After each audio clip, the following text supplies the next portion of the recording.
오늘 본문 말씀은 히스기야가 나라를 개혁하는 데 있어서 예외부터 개혁하는 것을 볼 수 있습니다. 그런데 그 히스기야의 그 아버지 되는 아하스 왕은 그렇게 거룩하게 살지 못했습니다. 그 사람은 끝까지 우상을 섬기는 그런 사람이었습니다. 하나님께서 히스기야에게도 그렇고 아하스에게도 그렇고 똑같이 동일한 놀라운 은혜를 부어주셨어요. 그런데 그 은혜를 대하는 우리의 태도가 어떠한가에 따라서 인생이 완전히 달라지는 그 두 가지 면을 오늘 성경은 보여주고 있습니다. 아하스 왕은 하나님을 섬기지 않으니까 하나님께서 그를 사랑하시기 때문에 자꾸 매를댑니다. 돌이키도록 하는데 어떻게 하면 이웃 나라들을 사용해서 침공하도록 합니다. 이 나라도 아람도 쳐들어오고 블레셋도 쳐들어오고 아라비아도 쳐들어오고 심지어 아수르도 쳐들어오고 온갖 주변 나라들이 다 쳐들어옵니다. 쳐들어올 때마다 그냥 둡니까? 나를 또 이겨요. 많지 않은 무리가 오더라도 나라를 유다 이기도록 그렇게 해가지고 나라가 얼마나 피폐해지는지 모릅니다. 심지어 아람 왕이 쳐들어오니까 그렇게 큰 무리가 아닌데도 유다는 큰 무리가 나와 싸웠는데도 하루에 7만 명이 그냥 전멸해요. 유다에. 그리고 패하고 사람을 이스라엘 사람들이 또 한 20만 명 가까이 유다 사람이죠. 20만 명 가까이 포로가 되어 잡혀갑니다. 이런 일들이 일어나는데도 회개를 안 합니다. 그 외에도 수많은 적들이 쳐들어와서 나라가 피폐해짐에도 계속 우상 숭배를 합니다. 그렇지만은 거기에 큰 하나님께서 베푸신 은혜가 있었는데 어떤 은혜가 있었냐면은 20만 명이 이스라엘로 포로로 잡혀갔습니다. 나라는 예루살렘 성벽은 400규빗 그러니까 한 180m, 200m 이렇게 되는 넓이로 성문이 완전히 성벽을 뚫어놨습니다. 그럼 다시 건축하지 말라는 거죠. 언제든지 우리가 원하면 점령할 수 있도록 우리 앞에 꼼짝 못하도록 그렇게 그들 앞에 꼼짝 못하도록 그렇게 만든 거죠. 그리고 20만 명을 포로로 잡아갔으니까 나라가 절단난 거 아니겠어요? 12만 명의 장정들이 죽고 20만 명의 장정과 부녀자 아이들까지 다 포함해서 갔어요.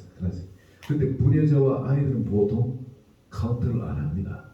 이스라엘. 그렇다면 출애굽할 때도 40만 명이면 장정만 40명이지 부녀자와 아이들은 카운트를 안 한 겁니다.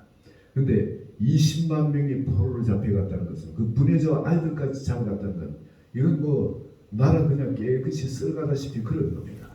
나라가 끝난 거예요. 그런데 이스라엘에서 선지자들이 나와가지고 너희들이 이렇게 행하는 것이 옳지 못하다. 너희들이 이렇게 행함으로 해서 진노가 우리나라에 임하게 되었다. 다 돌려보내라.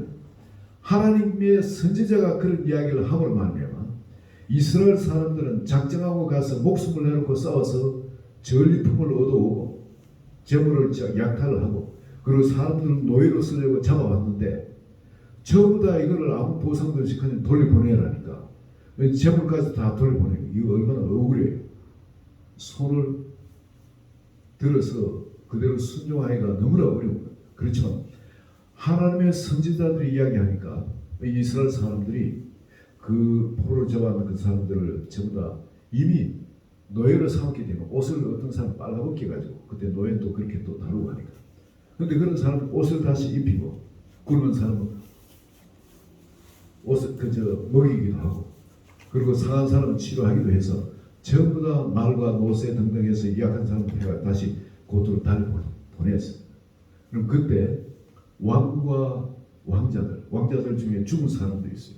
살아남은 왕자들도 있고 한데 자기들은 사람들이 백성들이 다 그래 포로 잡혀가거나 그들이 여기 있어도 뭘 하겠습니까? 나라 끝난 건데 그때 이 경험한 것 하나님의 이 은혜를 경험했는데 아하스 왕이 경험한 이 하나님의 은혜와 히스기야가 경험한 하나님의 은혜는 전혀 다릅니다.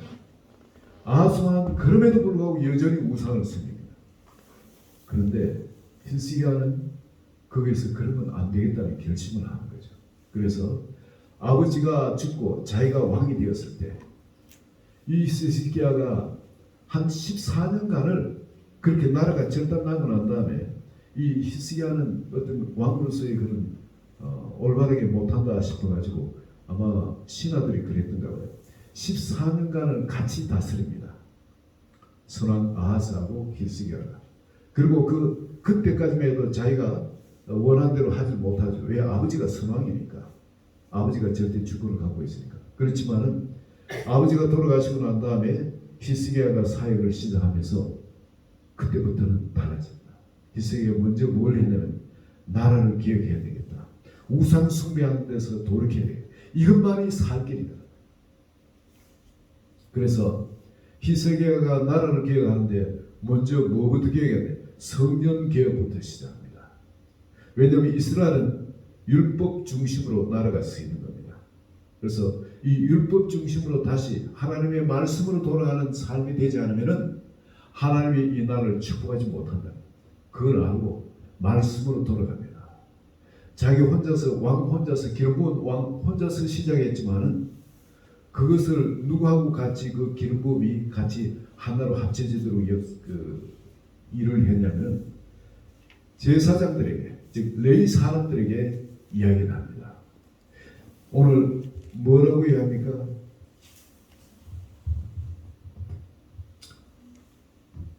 히스기야가 이제로 히스기야가 그의 조상 다윗의 모든 행실과 같이 여호와 보시기에 정직하게 행하여 하나님 보시기에 정직하게 행했다는 겁니다. 여호사밧 왕 이후에 150년 만에 다윗의 길로 행한 왕이 바로 히스기야 왕이에요. 150년 만에. 하나님이 얼마나 기다렸겠습니까? 근데 히스기야 왕이 제사장들과 레위 사람들을 동쪽 광장에 다 모아놓고 이 성전 계획을 하려면은 예배 계획을 하려면은 제사장과 레위 사람들이 계획이 돼야 돼요. 이들을 모아놓고 뭐라고 이야기하냐면 그들에게 이르되 레위 사람들아 내 말 들어. 이제 너희는 성결하게 하고 또 너희 조상들의 하나님 여호와의 전을 성결하게 해 그 더러운 것을 성소에서 없애라. 그 더러운 것을 너희 자신도 깨끗하게 하고 이 성소에도 더러운 것을 없애라. 그리고 11절 12절로 내 아들들아 이제는 게으르지 말라. 여호와께서 이미 너희를 택하사 그 앞에 서서 수종도로 그를 섬기고 분향하게 하셨느니라. 근데 이에 레위 사람들이 분열이 일어났다는 겁니다. 같이 하겠다고. 히스기야 왕을 따라서 나라를 기억해 보겠다고 이 레위 사람들이 제사장들이 일어났다는 겁니다. 그래가지고 현실을 보면은 기억될 수 있는 가능성이 전혀 없는 겁니다. 여러분 150년 동안 죄악에 쩔어가 있는 겁니다. 그리고 우상이 온 땅에 가득해요. 우상이 가득하면 그 사람들의 의식 구조가 삶 자체가 전부 우상을 따라 사는 겁니다. 그런데 제사장하고 왕이 뭘 계획하게 또 일부 사람들이 일어난다고 이 계획될까? 인간적인 힘으로는 사람들 속에 있는 더러움을 없앨 수 없습니다. 그들의 삶의 방식, 사고방식, 그 가치관, 세계관을, 인생관을 바꿀 수는 없어요. 없는데 하나님은 할 수 있는 겁니다. 하나님이 어떻게 시작하셨냐면 왕한테 이런 마음을 주셔가지고 이 계획을 시작하도록 했는데 그 레위 사람들을 붙들어가지고 그들한테 거룩하게 하고 그리고 이 예배 계획부터 하자, 성경 계획부터 하자. 그래가 시작을 했는데 레위 사람들이 따라주고 그래서 이 나라의 죄를 속하는데 이 우두머리나 왕의 죄를 속하는 데 있어서 드려야 될 예물이 있습니다. 율법으로 요구한 예물인데 그것을 잡아서 속죄 제물로 이래서 함고 그리고 여호와의 제단에 드리게 합니다.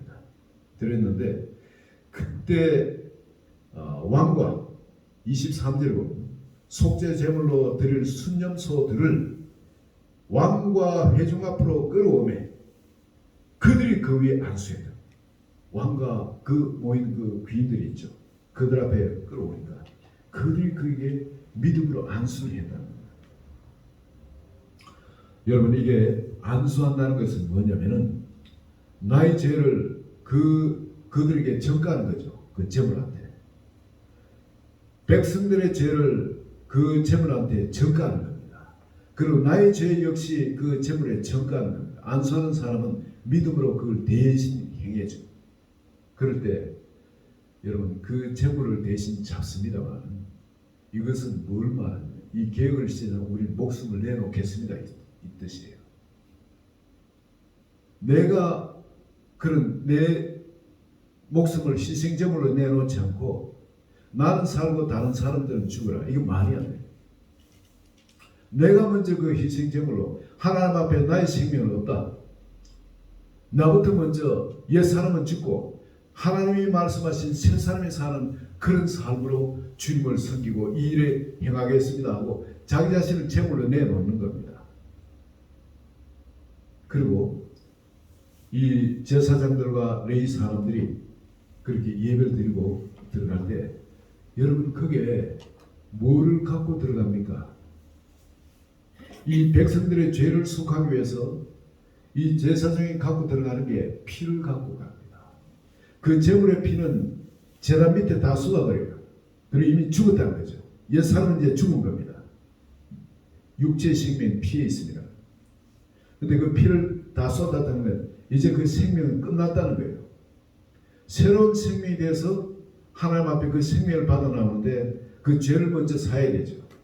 그래서 그 피를 가지고 레위기 4장에 보면은 제사장들이 그 제물의 피를 가지고 제단 뿔에 바르도록 되어 있습니다. 제단 뿔에.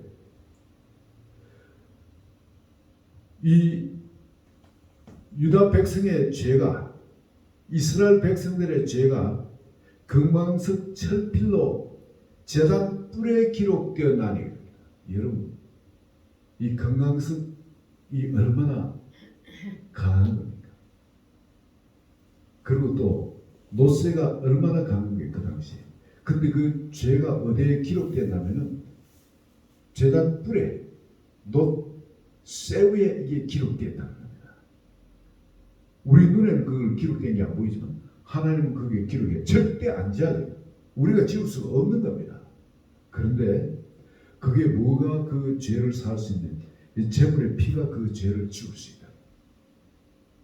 바로 예수 그리스도의 피만이 그 지울 수 있는 그 피를 가지고 제물의 피를 가지고 어디로 들어가냐면 제사장은 성소로 들어갑니다. 성소로 들어가서 그 피를 가지고 또 향단 뿔이 네 군데 있습니다. 향단 뿔, 기도드리는 그 향단. 그 향단 뿔에 이 피를 바르고 제사장은 기도하게 되어 있습니다. 이 과정들, 제물을 잡고 제사장은 자기를 성결하게 해야 되죠.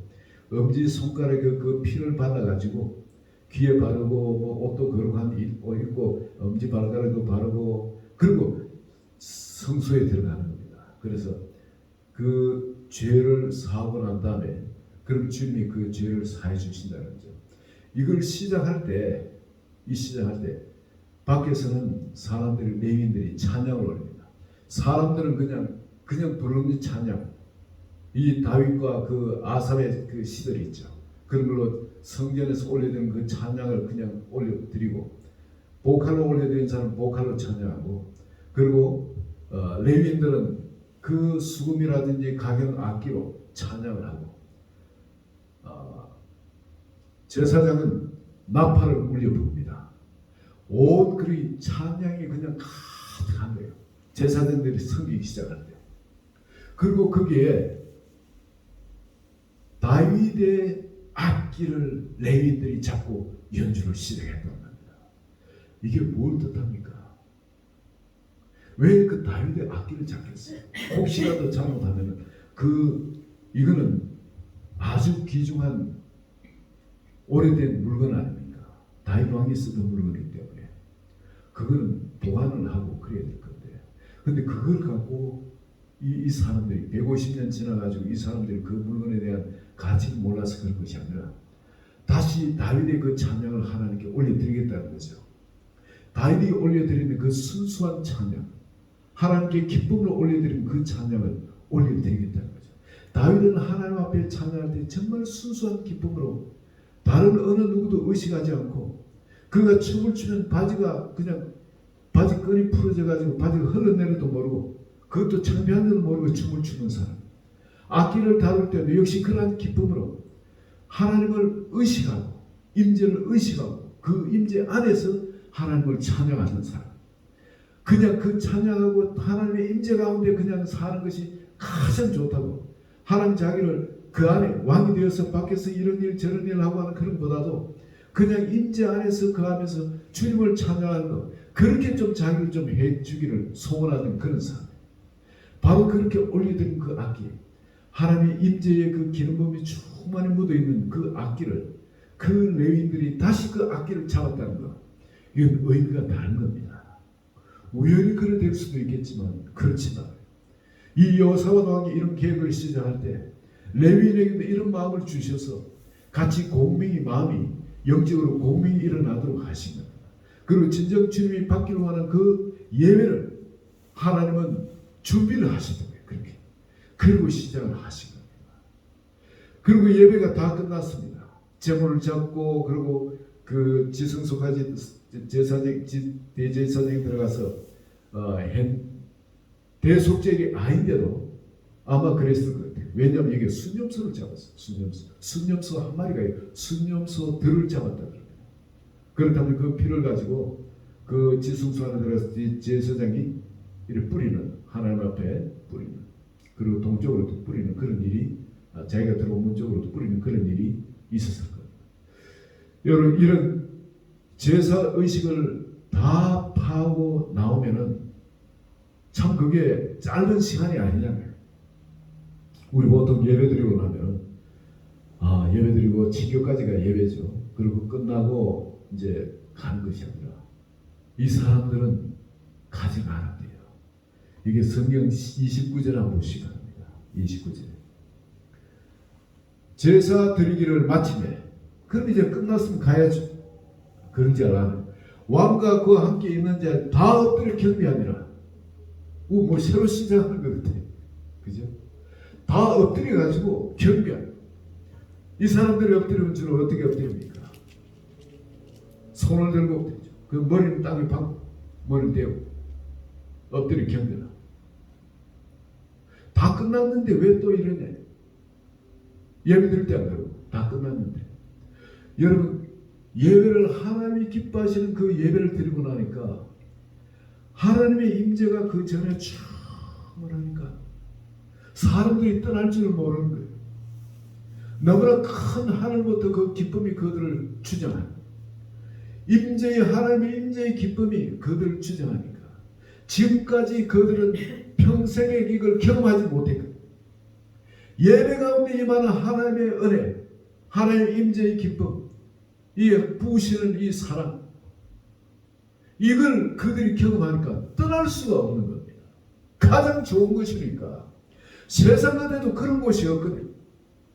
아무리 비싼 돈을 주고 음악회를 간다든지, 음악 좋아하는 사람 음악 좋아하시죠? 정말 그 드리고 나면 참 그 음악,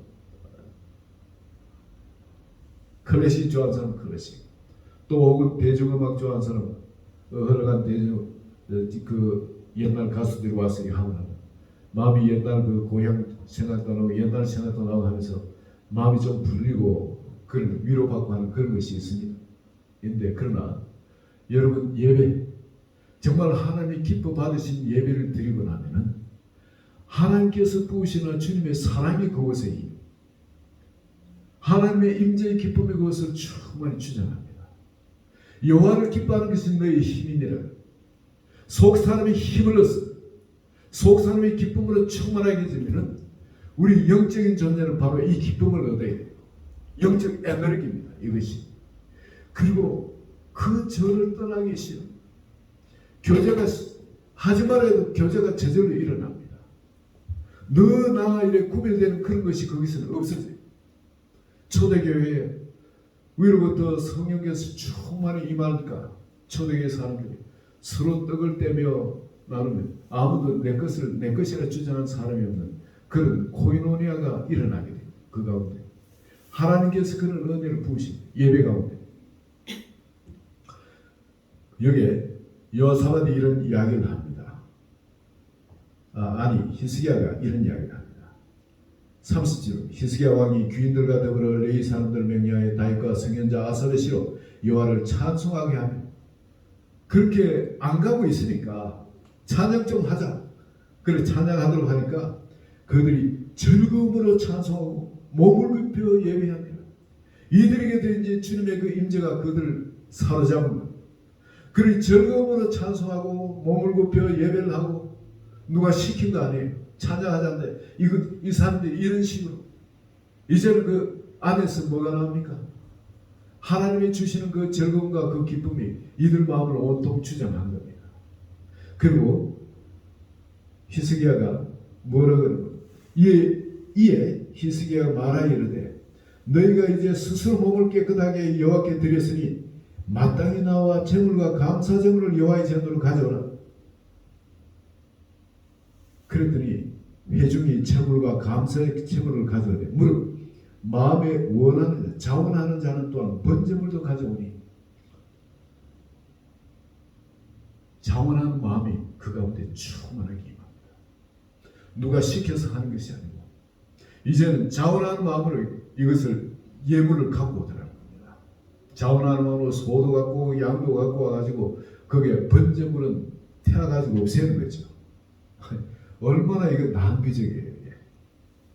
그것도 이게 뭐 소마리 같으면 이건 재산인데 가난한 사람 오면 근데 자원하는 재물이 넘치게끔 막 들어오는 거 너무 많은 회중이 가져온 번제물을 주면은 수소가 70마리, 순양이 100마리, 어린 양이 200마리 그리고 이건 다 번제물로 드린 거고 또 구별하게 드린 소가 600마리, 소가 600마리 드렸던 양이 3,000마리 이렇게 가져왔는데 갑자기 이 일이 벌어지니까 제사장들이 충분히 준비가 안 된 겁니다. 이 일을 처리하는데 그 레위인들이 막 돕고 해도 그래도 일이 빨리 안 끝날 건데 이 일이 순적히 그냥 끝났다는 겁니다. 여기 한번 봅시다. 36절에 이 일이 갑자기 되었으나 하나님께서 백성을 위하여 예비하셨으므로 히스기야가 백성과 더불어 기뻐하였더라. 하나님께서 예비하셨대요. 하나님께서 준비하셨다는 겁니다. 이 모든 진행되는 것. 여러분 하나님의 영이 충만하게 임하면은 여러분 우리 가운데 이런 신령한 기쁨도 임하고 그리고 그때부터는 이제 즐거움이 그 회중을 준영하고 자원하는 마음으로 성경을 마음대로 그것들을 준영하게 되고 그러고 난 다음에 여기는 하나님의 거룩한 무질서가 그 가운데 역사하기 시작합니다. 근데 이건 완벽하게 성경의 컨트롤 가운데 있어요. 성경에서 그 모든 걸 준영하게 됩니다. 우리가 볼 때는 일은 다 못해. 이러면 안 돼. 그렇지. 근데 그렇지 않더라는 겁니다. 이거 왜 그렇습니까? 그게 되는 이유가 하나님이 예비하셨대요. 갑자기 어떤 일이 일어나고 하더라도 그게 무리가 없이 되어지는 것이 하나님이 그 일이 되도록 미리 또 준비해 놓으셨다. 갑자기 성령께서 무질서를 행하시면 그 무질서가 완벽하게 조화를 이루어가지고 작품되도록 주님이 이미 예비해 놓으셨다는 겁니다.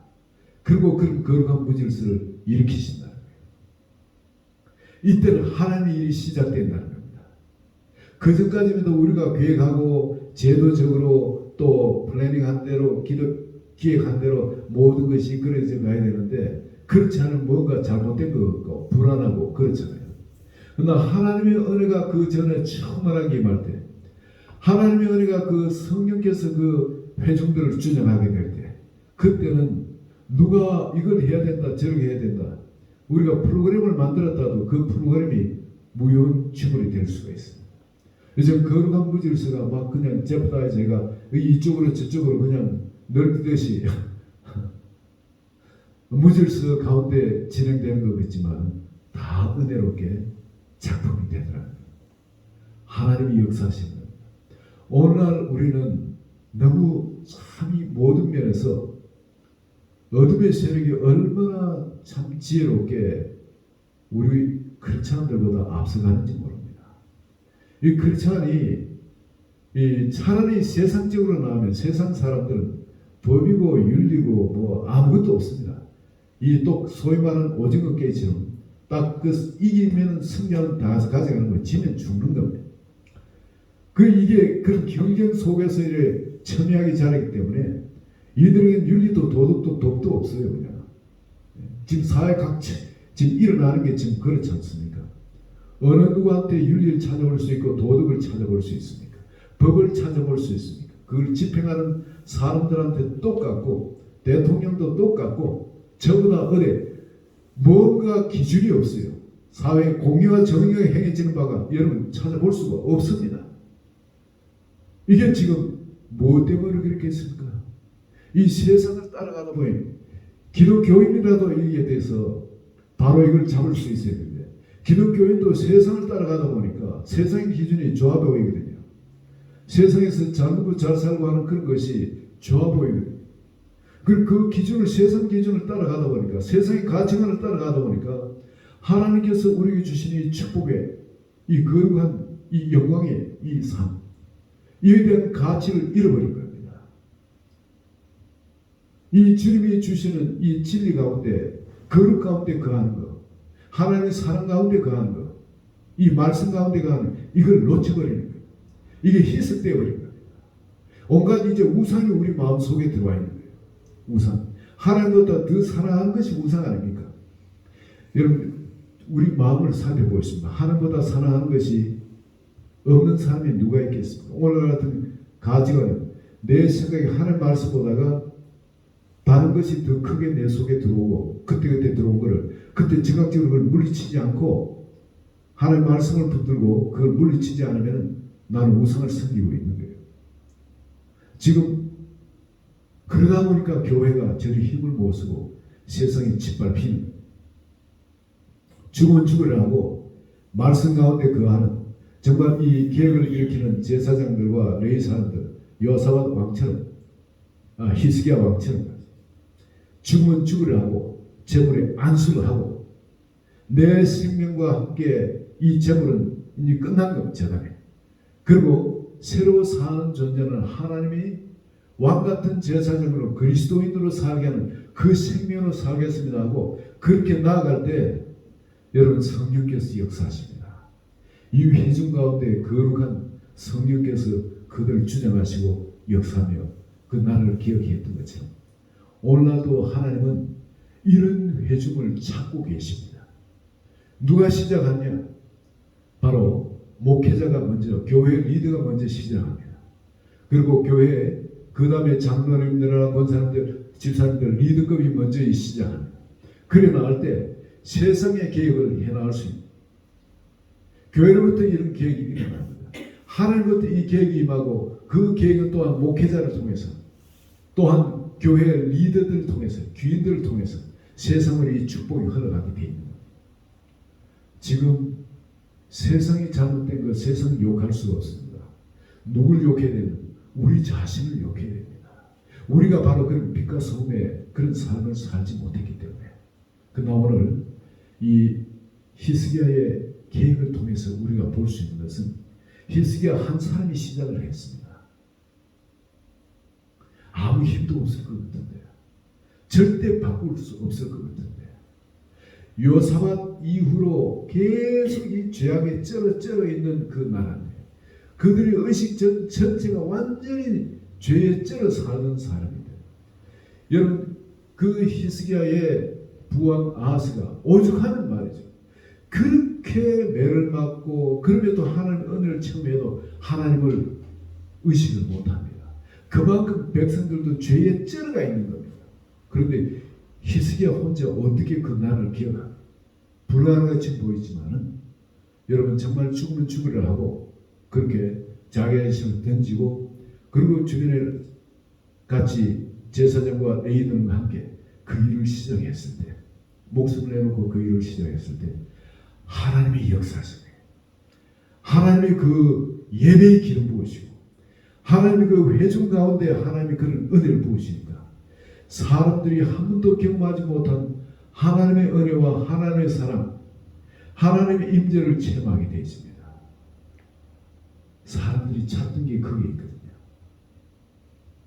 자기 목숨을 다해서 찾던 행복 어디도 없던 행복 그리고 하나님이 정말 살아계신 것 하나님 살아계신 걸 느낄 수 있는 거 아니겠어요? 하나님의 임재가 그곳에 충만하니까 정말 이곳에는 하나님이 있구나. 하나님이 계시는구나. 하나님 정말 이곳엔 하나님이 기도를 응답하시는구나. 그리고 이 가운데 역사하시는 그걸 느낄 수가 있도록 하나님의 임재가 그곳을 강탈을 하신 겁니다. 하나님의 성령의 역사가 그들에게 즐거움을 주고 그들의 신령한 기쁨, 죽어도 좋은 하나님의 사랑의 부으심이 그곳에 임하게 되어지는 겁니다. 그리 사람들 전부 자원하는 심령으로 그 즐거움으로 그 주님을 섬기고 사람들을 섬기고 교제하는 그런 일들이 그 가운데 일어나게 되죠. 이거는 그때부터는 일들이 일어나기 시작하는 거예요. 그러나 그 일은 한 사람부터 시작하고 그 주변에 하나님의 임재를 경험하는 그 사람들, 하나님께 소망이 있거든요. 우리 사람을 할 수 없지만 하나님은 해오셨어요. 역사를 통해서 보면은 항상 하나님 그런 사람 방에는 하나님이 역사를 하셨어요. 여러분 오늘 우리 이곳에 있는 사람들 많은 사람 아니지만 하나님이 정말 우리가 그런 계획 가운데 우리 목숨을 내놓게 되면 하나님 우리를 사용하셔서 온 세상을 바로 하나님을 경배하는 바로 거룩한 하나나라로 변화시키는 그런 곳에 우리를 사용하실 줄 믿습니다. 이 부르심이 오늘 여러분 마음을 만지시고 또 여러분이 거기에 같이 기쁨으로 같이 일어나는 여기에 제사장들 레위 사람들처럼 그렇게 분열이 일어나는 이게 레위 사람들이 일어나니 바로 그런 일어나는 한마음 되셔서 역사의 주인공들이 되시기를 예수 그리스도의 이름으로 축원드립니다. 내 힘으로는 안 되지만 예수님은 하나님과 함께는 그 사람은 나라를 변화시킨 사람이 되지. 우리 역사를 통해 봅니다. 요셉 한 사람이 애굽에 들어갔는데 애굽이 요셉 때문에 살아납니다. 모세 한 사람이 애굽에 들어갔는데 그 모세 한 사람이 하나님과 함께 하니까 그 이스라엘 백성 다 끌어냅니다. 한 사람만 같이. 이는 하나님이 함께 우리 한 사람만 함께해도 하나님 더블이 역사하시죠. 오늘 이 엄청난 이 빛을 발견한 여러분 되시기를 예수 그리스도의 축원드립니다.